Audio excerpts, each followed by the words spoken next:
এটা হলেই তৃণমূল শেষ, আর বাঁচতে পারবে না। কনস্টিটিউশনাল মেশিনারি টোটালি ব্রেকডাউন হয়ে গেছে পশ্চিমবঙ্গে, এবং পশ্চিমবঙ্গ হচ্ছে এই যে fit case for president rule. এটা সেই মানুষের নাম শুভেন্দু অধিকারী। এত সহজে আটকে দেবে? ও যে আটকাতে যাবে সে নিজেই হয়তো দেখা যাবে।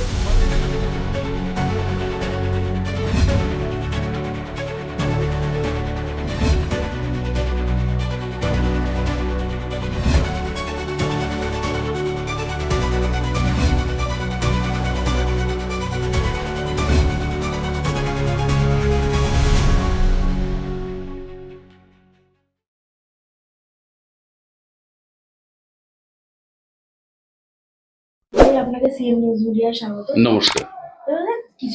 দুদিন আগে যে ঘটনা আমরা দেখলাম, চন্দ্রকোনায় বিরোধী দলের নেতা শুভেন্দু অধিকারীর গাড়ির উপর হামলা হলো এবং পুলিশ নিজে চিহ্নিত করে দিচ্ছে যে এটাই শুভেন্দু অধিকারীর গাড়ি। কি বলবেন এই বিষয়ে? একটা কথা বলি, সেটা হচ্ছে আমি বহুবার যে কথাটা বলে এসেছি সেই কথা আবার বলছি। এই রাজ্যে প্রশাসন বলে কিচ্ছু নেই। প্রশাসন চালানো একটা অন্য জিনিস। প্রশাসনের মধ্যে এক ধরনের নৈর্ব্যক্তিকতা থাকে, অর্থাৎ যে যখন প্রশাসনে আসে সে কিন্তু তার নিজের রাজনৈতিক সত্তাটা ভুলে যেতে হয় তাকে। সে মনে করে সে সকলের শাসক, সকলের উন্নয়ন এবং সকলের সংরক্ষণ তার লক্ষ্য। সেইটা না করে কোনো রাজ্যের শাসক যদি বিরোধীদের দিকে লেলিয়ে দেয় তাহলে ধরে নিতে হবে যে শাসকই এখানে কিন্তু প্রশাসনকে কাজে লাগাচ্ছে বিরোধীদের। এখানে নানাভাবে কাজে লাগানো হয়। বিরোধী যারা অন্য দলের টিকিটে জিতে আসে তাকে ভয় দেখিয়ে, লোভ দেখিয়ে নিজের দলে টানা হয়। মানস ভূঁইয়া, তার বিরুদ্ধে কটা মারার চার্জ ছিল, তারপর নিজের দলে আনার পরে সব চার্জ উধাও হয়ে গেল। আচ্ছা, কাটোয়ার বিধায়ক রবীন্দ্রনাথ চ্যাটার্জি না এরকম কিছু একটা নাম হবে, তার বিরুদ্ধে কটা মার্ডার চার্জের আনা হয়েছিল এবং তিনি তৃণমূলে ঢোকার পর সব বন্ধ হয়ে গেল। এরা সব সময় ভয় পায়। বিজেপির কয়েকজনকে নিয়ে গেছে নিজের দলে, কারণ একটাই, এরা ভয় পায়, এরা বিরোধিতা সহ্য করতে পারে না। আর বিরোধিতা তারাই সহ্য করতে পারে যারা নিজেরা ঠিক থাকে। আমি যদি মনে করি আমি উন্নয়ন করেছি, আমি ঠিক আছি, আমার বিরোধিতা করলে কোনো ক্ষতি নেই, আমি তো গোলমাল করতে যাব না। এরা ভয় পায় কেন? কারণ এরা জানে এরা কিচ্ছু করেনি। এরা না চালিয়েছে প্রশাসন, না করেছে উন্নয়ন, না করেছে মানুষের জন্য একটু নিরাপত্তার ব্যবস্থা, ফলে এরা তো ভয় পাবেই। সেই জন্য এরা প্রশাসনকে কাজে লাগায়। কিন্তু আমি মনে করি যে এটাই এক ধরনের হতশ্রী প্রশাসনের অবস্থা।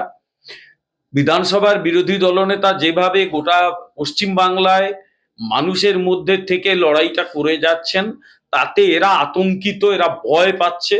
কিন্তু এরকম করে আটকানো যাবে নাকি? আরে এটা অন্য ভারতীয় জনতা পার্টি এবং সেই মানুষের নাম শুভেন্দু অধিকারী। এত সহজে আটকে দেবে? ও যে আটকাতে যাবে সে নিজেই হয়তো দেখা যাবে কয়েক কিলোমিটার পিছিয়ে যাবে, শুভেন্দু অধিকারী এগিয়ে গেছে। কারণ he knows politics, he knows ground reality. এই করে শুভেন্দু অধিকারীকে আটকে রাখা যায় বা অন্য কোনো বিজেপি কর্মীকে আটকে রাখা যায়?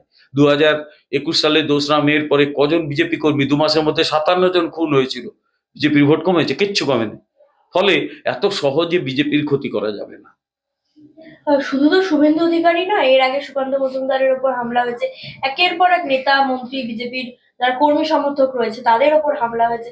এইভাবে আর কতদিন চলবে?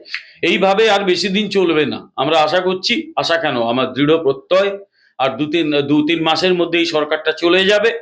এই সরকার চলে গেলে নতুন পশ্চিমবাংলা আমরা পাবো, যেখানে ভোট দিলে আর কাউকে বাড়ি ছাড়া হতে হবে না, যেখানে অন্য দলের রাজনীতি করলেও সে তার মতো করে চলতে পারবে, যেখানে প্রত্যেককে আইন মানতে হবে, আর যেখানে যারা মানুষের ওপর এতদিন অত্যাচার করেছে তাদের আইনের মুখোমুখি হতে হবে। সুতরাং আমার মনে হয় না আর খুব বেশি দিন মানুষের এই কষ্ট করতে হবে।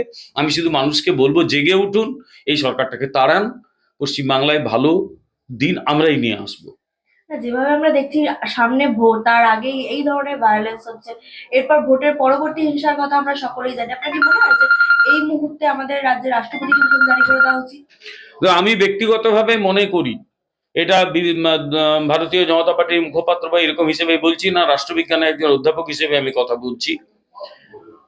পশ্চিমবঙ্গে আইন শৃঙ্খলা একদম ভেঙে পড়েছে। There is no administration in West Bengal, there is no rule of law in West Bengal.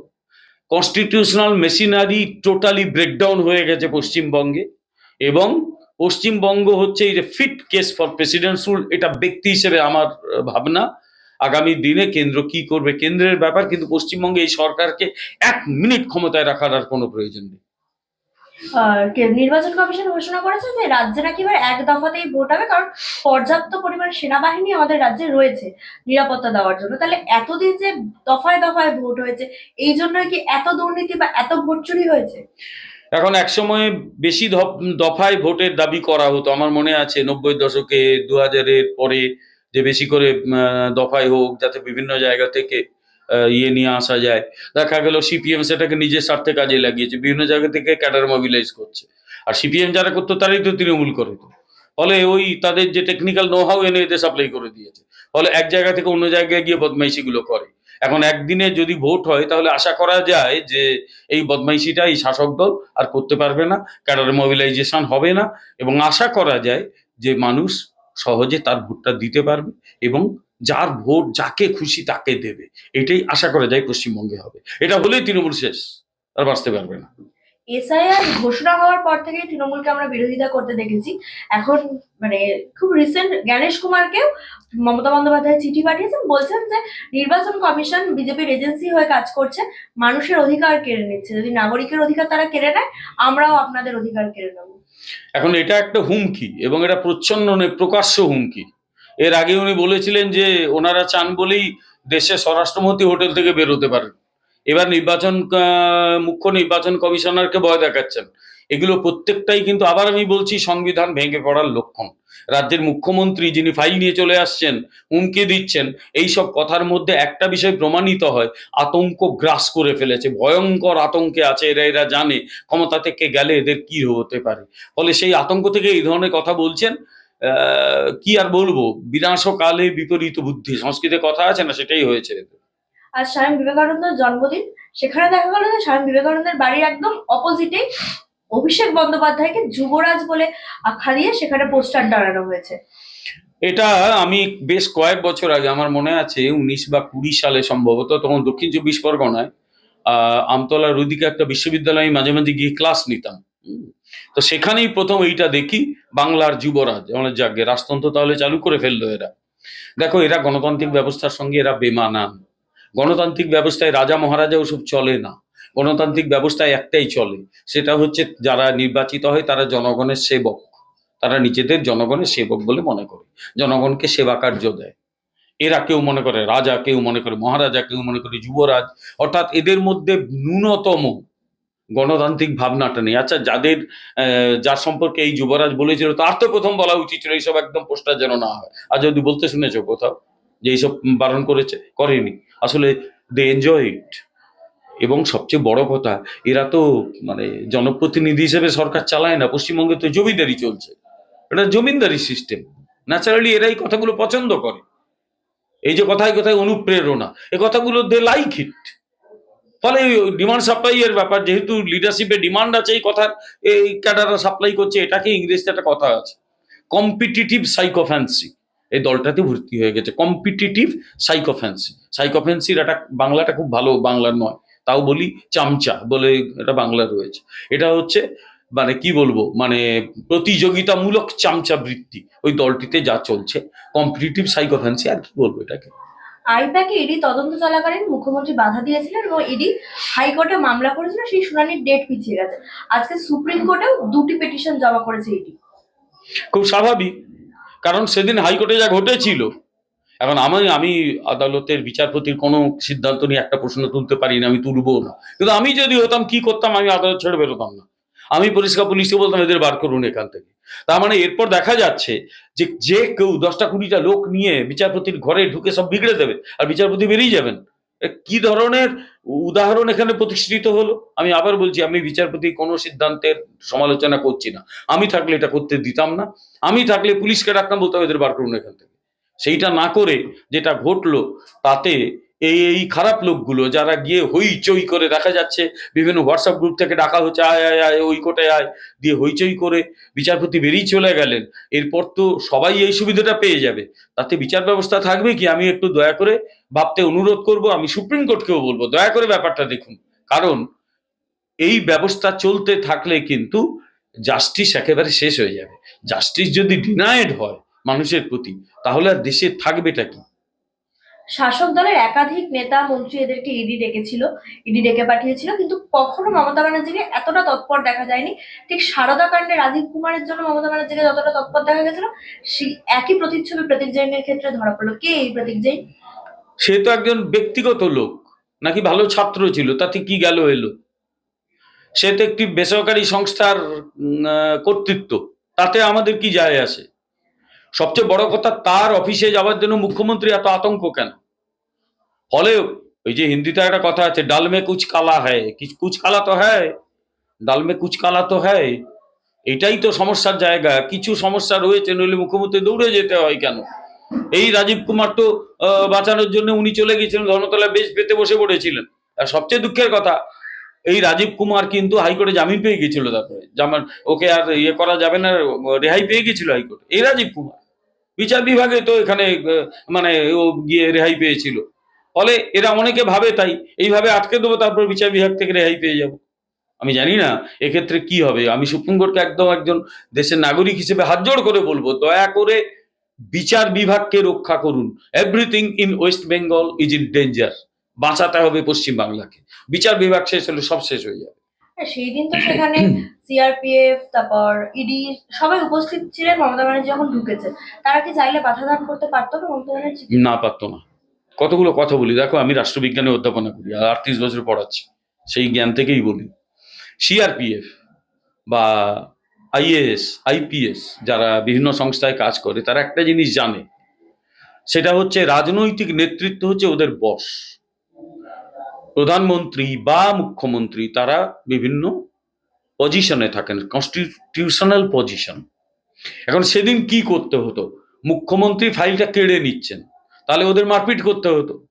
আচ্ছা, ধরা যাক সেইটা যদি করতো, তারপরে শুনলাম একজন ইউটিউবারের একটা ইউটিউবে যে নাকি পুলিশ বলেছিল যে আপনারা যদি কাগজ না দেন আপনাদের সবাইকে অ্যারেস্ট করবো। তাহলে ভয়ঙ্কর কিছু ঘটতো। এরা পুলিশ ফোর্সকে ব্যবহার করতো, তারা পুলিশ ফোর্স ব্যবহার করতো, সব মিলিয়ে পশ্চিমবাংলায় একটা ভয়ঙ্কর ঘটনা ঘটতো। তারা যদি ধরা যাক ওখানে রাজ্যের সাংবিধানিক একজন ব্যক্তিকে অ্যারেস্ট করলো, তারপরে পশ্চিমবাংলায় একটা বিরাট কেওটিক সিচুয়েশন হতো, সাধারণ মানুষের জীবন এবং সম্পত্তি ক্ষতি হতো। ফলে অনেক কিছু ঘটতে পারতো সেদিন। বরং আমি তো বলবো, ইডি এবং সেদিন যারা নিরাপত্তা বাহিনী ছিল অনেক ধৈর্যের পরিচয় দিয়েছে, অনেক অনেক অনেক ধৈর্যের পরিচয় দিয়েছে। তারা তাদের যে ট্রেনিং, সে ট্রেনিং এর প্রতি সুবিচার করেছে, তাদের নামের প্রতি সুবিচার করেছে। তারা যদি সেদিন মারমুখী হয়ে উঠতো, পশ্চিমবাংলার একটা বিশ্রী ঘটনা ঘটেই যেত। এদের তো দেখো, এই পশ্চিমবঙ্গে যারা সরকার চালাচ্ছে তাদের কোনো আর হারানোর ভয় নেই। তারা জানে সবার কাছে ওরা এক্সপোজড হয়ে গেছে, আর কিচ্ছু বলার নেই ওদের বিরুদ্ধে। ওদের মানে ওদের বাঁচার জন্য এটা করতে হচ্ছে। সিআরপিএফ কে তো তাতে, বা ইডি কে, তাকে তো সংবিধান বাঁচানোর কাজটা করতে হবে। ফলে তারা সেদিন মারপিট করেনি, আমি খুশি।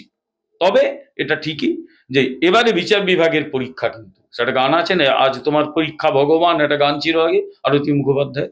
এবারে বিচার বিভাগের পরীক্ষা, বিচার বিভাগকে রক্ষা করতে হবে, কারণ এই তদন্ত হচ্ছে বিচার বিভাগের নির্দেশে। এই যে বারবার দেখা যাচ্ছে যে সংবিধানের বিরুদ্ধে গিয়ে মমতা ব্যানার্জি কাজ করছে। দিল্লির মুখ্যমন্ত্রী যদি গ্রেফতার হতে পারে, তাহলে আমাদের বাংলার মুখ্যমন্ত্রী কেন নয়? না, সেটা এজেন্সিগুলো ঠিক করবে, আমি বলতে পারবো না। কে কাকে কখন গ্রেপ্তার করবে সে তো একটা রাজনৈতিক দলের কর্মী হিসেবে আমি বলতে পারি না। তবে আমি একটা বিষয় মনে করি, আইন সবার ক্ষেত্রে সমভাবে প্রযোজ্য হওয়া উচিত। আর্টিকেল 14 তো তাই বলে, যে right to equality and everyone will be equally protected by law. তো আইন সবার ক্ষেত্রে যদি সমভাবে প্রযোজ্য হয়, রুল অফ ল যদি হয়, তাহলে প্রত্যেকে অন্যায় করলে সমান শাস্তি পাবে, আমি এটা মনে করি। তারপর কি হবে সেটা কেন্দ্রীয় এজেন্সি ঠিক করবে। অভিষেক বন্দ্যোপাধ্যায় বলছেন আজকে সভা থেকে যে পশ্চিমবাংলায় 294টি বিধানসভা, প্রতি বিধানসভায় 2.5 কোটি টাকা কেন্দ্র আটকে রেখেছে। মোট টাকার পরিমাণ 684 কোটি। কি কি কারণে, কিসের টাকা, কেন আটকে রেখেছে, ওগুলো না ব্যাখ্যা দিলে বলবো কি করে? ওরা এই ধরনের আবোল তাবোল কথা বলে থাকে, এই কথার খুব একটা গুরুত্ব দেওয়ার দরকার নেই। কারণ মানে হারার ভয়ে এখন যা পাচ্ছে করে যাচ্ছে। এইগুলোকে গুরুত্ব দেওয়া দরকার নেই। কিসের টাকা, প্রতি বিধানসভায় 2.5 কোটি, কিসের টাকা? এইসব বলে লাভ নেই। ওই তৃণমূলের তো প্রচুর টাকা, নানাভাবে টাকা কামিয়েছে। খরচ করুক না, অসুবিধা কি আছে? দরিদ্র মানুষকে দিয়ে দিক টাকাগুলো। বলছে তৃণমূল ভারতের একমাত্র দল যে বিজেপিকে ল্যাজে গোবরে করতে পারে। আচ্ছা, সে লেজে গোবরে এবারে কে হয় সেটা দেখা যাবে। আর তো বেশি দিন সময় নেই। আর তো মাত্র 2-3 মাস টাইম আছে। কে লেজে গোবরে হয় সেটা ফলেই ন পরিচিয়তে বলে একটা কথা আছে। যে দল 70টা আসন নিয়ে একজন চিকেন প্যাটিস বিক্রেতাকে উত্তম মধ্যম মারে, সেই দল যদি আজকে ক্ষমতায় থাকতো তাহলে বাঙালির ওপর কি অত্যাচার করতো, অভিষেক বন্দ্যোপাধ্যায় বলছে। এই দলটা ক্ষমতায় আসার পরে পশ্চিমবাংলা মান সম্মান নষ্ট হয়েছে, পশ্চিমবাংলা অর্থনীতি ধ্বংস হয়েছে, পশ্চিমবাংলার রাজনীতি ধ্বংস হয়েছে, পশ্চিমবাংলার সমাজ ধ্বংস হয়েছে, পশ্চিমবাংলার থাকার মতো কিচ্ছু নেই। সুতরাং এই দলের যাওয়াটাই বাঞ্ছনীয়, যত তাড়াতাড়ি, দ্য সুনার দ্য বেটার। বলছে বিজেপি যতবার ক্ষমতায় এসছে ততবার মানুষ বিপাকে পড়েছে। বিজেপি গোটা ভারতে যা যা করেছে সেইগুলো একটু পড়ে নিতে বলবো। অর্থনীতি কোথায় ছিল, কোথায় উঠেছে, কত কোটি মানুষকে দারিদ্র্য সীমা থেকে তুলে আনা হয়েছে, কত বিনিয়োগ হয়েছে, এগুলো একটু পড়াশুনো করতে হবে। তো পড়াশুনো না করলে কি করে হবে? একটু পড়াশুনো না করে জিজ্ঞেস করুক, তখন বলা যাবে। বলেছে বিজেপি সোশ্যাল মিডিয়ায় কিছু পোস্ট করলে সেটা আগে থেকে পরীক্ষা করে নেবেন, কারণ ওরা রটনাকে ঘটনা বলে দেয়। ওরা আসলে এর বেশি কথার উত্তর দিলে না বেশি গুরুত্ব দেওয়া হয়। এরা তো কি একটা ডিজিটাল যোদ্ধা বানিয়েছে, ডিজিটাল যোদ্ধারা কি করছে ভগবান জানে। সুতরাং সোশ্যাল মিডিয়াতে দেখা হচ্ছে তো অসুবিধা কি আছে, চলুক না, তারপর দেখা যাবে। আর 2-3 মাস তো সময় আছে। আপনারা দেখেছেন 2019-এ ওরা কিভাবে ফেক ভিডিও চালাতো, বাংলাদেশের ভিডিও চালাতো বাংলার ভিডিও বলে। এখন চালাতে পারে না, তার কারণ এত লোক রয়েছে লাজে গোবরে করার জন্য, যোদ্ধারা প্রস্তুত রয়েছে। হ্যাঁ, সেই যোদ্ধারা যা করছে, বাপ রে বাপ। এখন সে কোথাকার কোন ফেক ভিডিও, একটা দলটাই গোটাটা একটা ফেক ব্যবস্থার উপর দাঁড়িয়ে আছে। আর সবচেয়ে বড় কথা, এরা ওপরে সব চুরি করে। আমরা বলেছিলাম বাঁচতে চাই বিজেপি তাই, এরা সেটাকে চুরি করে নিয়েছে, বাঁচতে চাই বিজেপি বাই, ওই তাইটাকে বাই বসিয়ে দিয়েছে। নিজের দলটার নাম তুই কংগ্রেসের থেকে ধার করেছে। ওরা বলে আইএনটিইউসি, এরা বলে আইএনটিটিইউসি, গোটা দলটাই তো নাম শুদ্ধ চুরি করে যারা ঝেড়ে দেয়, তারা টাকা পয়সা নিয়ে কি সৎ হবে? সুতরাং এই দলের কথায় বেশি গুরুত্ব দেয় না, এদের গুরুত্ব দিলে না এর গুরুত্ব বেড়ে যাবে। এদের মানুষ আর গুরুত্ব দেবে না, যেদিন ক্ষমতা থেকে যাবে একটা মানুষ আর এই দলটা করবে না, পশ্চিমবাংলা থেকে দলটা উঠে যাবে। অসংখ্য ধন্যবাদ। ধন্যবাদ।